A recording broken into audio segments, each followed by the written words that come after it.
பயிர்களுக்கு அதிமுக சார்பில் அரசின் சார்பில் எவ்வளவு கோரிக்கை நிவாரணம் கொடுத்து அதிமுக சார்பில் கோரிக்கை கணக்கிட வேணுங்க. எவ்வளவுன்னா இப்போ போய் கணக்கிட்டா தான் தெரியும். நம்ம பார்வையிட்டு வந்திருக்கணும். அது அரசாங்கம் இருக்குது.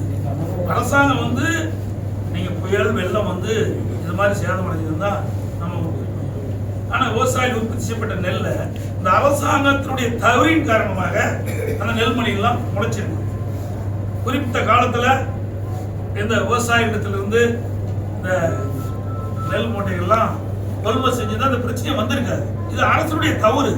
இருந்தாலும் விவசாயிகள் பாதிக்கப்பட்டு வேற வழி கிடையாது. விவசாயிகள் இன்னைக்கு முளைச்சு போன நெல்லை இன்னைக்கு கொள்முதல் செய்ய மாட்டாங்க. ஈரப்பதம் 22% 24% இருக்குது. அதையும் கொள்முதல் செய்ய மாட்டாங்க. விவசாயிகள் என்ன செய்வது? பல நாள் குவிச்சு வச்சது காரணத்தால இந்த நெல்லெல்லாம் அவிச்சு போயிட்டு அது எதுக்குமே பயன்படாது.